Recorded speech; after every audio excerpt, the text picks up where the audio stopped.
Hello, I'm Michael, and if you're here, it's because you're as attracted to fear as I am. It was a cold night in early March.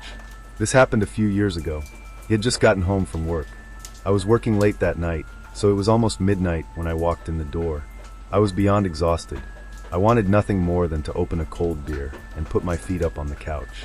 So that's exactly what I did. Alcohol always tastes better after a hard day's work. I didn't even turn on the TV right away. I just sat on the couch with my eyes closed and my feet elevated, trying to ignore the nagging thoughts about how stressful my life was. I remember feeling frustrated when switching channels because nothing caught my attention. After examining it for a few more minutes, I finally gave up and opted to sip my beer in silence. Like everything else in my life, peace and tranquility were apparently too much to ask for, because less than 10 seconds later, all the lights in my house went out simultaneously. You know that slightly fuzzy sound you hear a split second before everything shuts down? Yes, there is nothing I hate more than hearing that noise. For some reason, our house had a tendency to lose power from time to time. Come to think of it, it still is. Anyway, my first reaction was to go out and see if any of the neighboring houses were affected. I walked out and closed the door behind me, trying to preserve the heat I might not be able to recover if I couldn't restore the power. It was late, but I remember seeing at least one house on my block with lights on, which confirmed that my house was the problem. I closed my eyes and took a deep breath, knowing that this headache would definitely ruin any pleasure I had hoped to salvage from the night. I turned to go inside, but when I turned the front door handle, it didn't move. I froze, confused at first.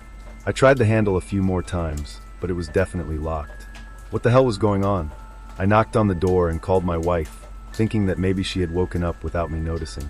There was no response. I tried looking through the glass, but it was still dark inside. I ran back. That door was also closed. I started to panic. My wife had a tendency to leave doors open, so it was strange that the back door was locked. I ran to the side of the house to check the switch and froze.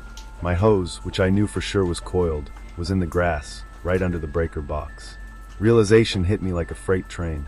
Someone intentionally cut the power. Without thinking, I ran to the nearest window and desperately looked inside once more. This time I could make out two flashlights moving violently in the darkness, as if two people were searching my house. They were. I knew they were stealing shit. I was angry. The courage of someone to do this while I was literally at home. I reached into my pocket to call the police, only to realize I had left my phone on the couch. After swearing under my breath, I told myself I would just run over to my neighbor's house and ask to borrow his phone. As I started walking towards the nearest house, another, more sinister thought occurred to me. My wife was still inside. She was probably asleep, vulnerable to whoever was in the house. He couldn't leave her there for another minute. I ran back to my house and frantically picked up some loose rocks from the garden. I started throwing them at our bedroom window, hoping to wake her up. After the third stone, he opened the window. Before he had a chance to say anything, I calmly told him what was happening and ordered him to hide in our closet. His head disappeared immediately. She didn't ask questions, so I ran to my neighbor's house and knocked on the door.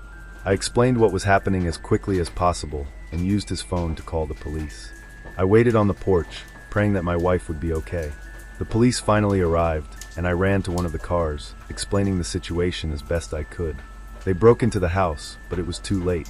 The back door was open, and whoever entered left with too many valuables to count. My wife was more shocked than I was, understandably, when she told me, and the police made me angry at myself for not doing a better job protecting her. To this day, I will never forgive myself for leaving her at home with would-be killers. Apparently, seconds after I told him to hide, he heard someone kick in the bedroom door. The person entered the room and pointed a gun. He stood there motionless for a few seconds, clearly hearing someone in the room. She said she had never felt so scared in her entire life. I think the intruders heard me throw rocks at the window. The scariest part is that we still live in this house and don't plan on moving anytime soon. Sometimes I think about what could have happened if I hadn't left in those brief moments.